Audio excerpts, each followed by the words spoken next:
We are listening back to some of our favourite moments from the last 7 days here at BBC Radio Somerset, and I had a chat with a young author from Wellington who has got a name amongst literary royalty, people like A.A. Milne, Dr. Seuss, Benjamin Zephaniah, because Oldfield Park School in Bath names its classrooms after writers, and there's now one called Elizabeth Jade. 22-year-old Elizabeth writes books written through the eyes of animals. She has Asperger's syndrome, and she uses the animals as a way of sharing her story about being different. I spoke to Elizabeth and her mum Amanda, and the first question was when Elizabeth started writing. Well, officially, I started writing at 14, but I sort of dotted about a bit when I was a lot younger. I love the officially bit. So, did you know you wanted to be an author? Did you know you wanted to be a writer? I didn't really get a choice. It just sort of happened. When you started writing initially, was it sort of essays that spiralled out of control at school? Did you have a flair for writing that took you beyond the confines of most young people? The interesting thing about that for her was that she was homeschooled from the age of 7 because of the struggles that she was having in school. She could do really good spelling or really good punctuation or really good writing. But when you put them together, it all fell apart. So one day I said to her, don't worry about the spelling, which is a big thing for me because I'm a bit of a spelling freak. Yes, she's nodding. She's nodding vigorously here. Don't worry about the spelling, the punctuation. As long as I can just about read what you've written, just write the first thing that comes into your head. And just giving her that freedom seemed to start to kick in lots of different ideas that she started to write down, but it didn't really develop into something more until she was about 14, when she started to struggle with depression and anxiety, and then it suddenly seemed to start flooding out faster than she could actually control it. Elizabeth, you were diagnosed with Asperger's syndrome at 18. How did that feel? Wow, okay. I think initially it was like, pardon? What did you say that I've got? I've never heard of it before. I've always associated autism with what people mostly have seen through non-verbal or have very obvious communication issues. I didn't realise Asperger's was another avenue, really. So when I first got diagnosed, denial was the first thing that set in. Like, this can't be right. It completely threw my brain that at last, of like 18 years of struggling, I finally had an answer for the way I was. It just took a while to sink in, and even now at however old I am, is it 22? I forgot how old I am. Help! At 22, it's only just now starting to sink in as this is my life, this is who I am. I'm still struggling to accept bits of it, but I suppose now I'm starting to understand that there are good points about it, there are bad points about it, but the good points are what you try and focus on. You work through the bad, and now I'm trying to celebrate and promote what I've got, as well as trying to understand other mental illnesses that are out there that people can't see. Your books, as I said in the introduction, are written through the eyes of animals. And animals, you've always had a natural affinity with them. Yes. What is it about animals that you kind of get on with? I have a stronger connection and communication with them than I do with the human race, which probably should be a concern, but it's not.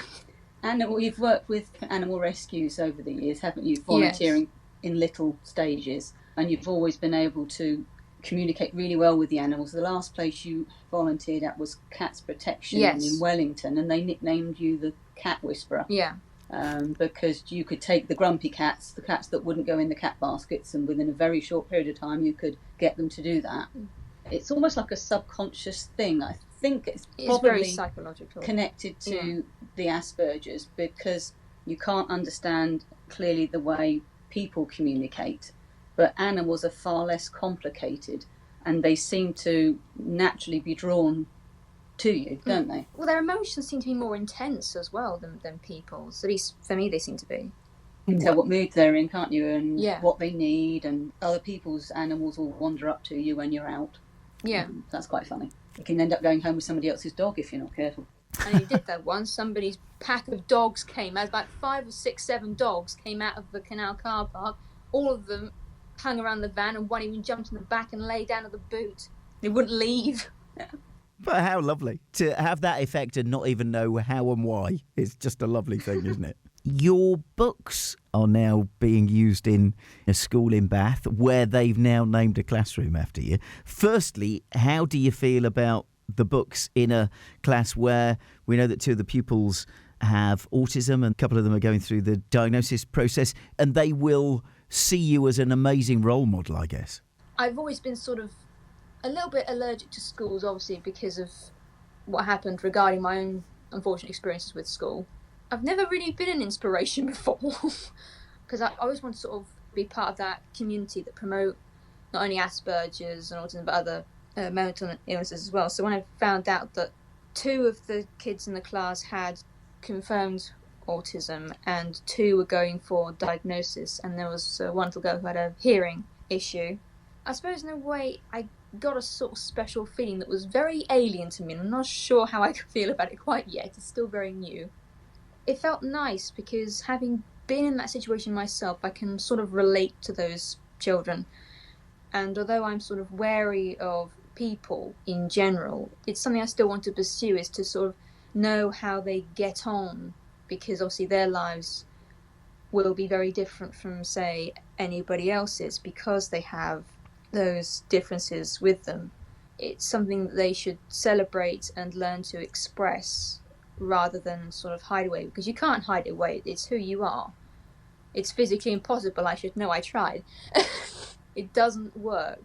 I'm really pleased that I've been able to help children who probably maybe felt alone or confused because they had no one else like them to sort of relate to, and I just think that's quite nice.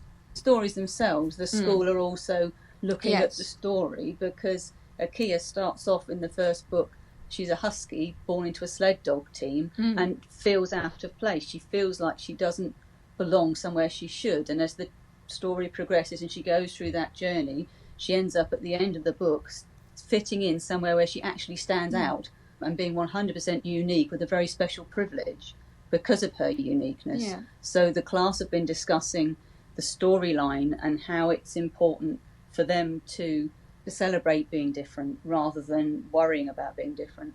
That was the writer Elizabeth Jade from Wellington, and her mum Amanda talking about that honour of having a classroom named after her at a school in Bath. Right, it's BBC Radio Somerset. It is Saturday.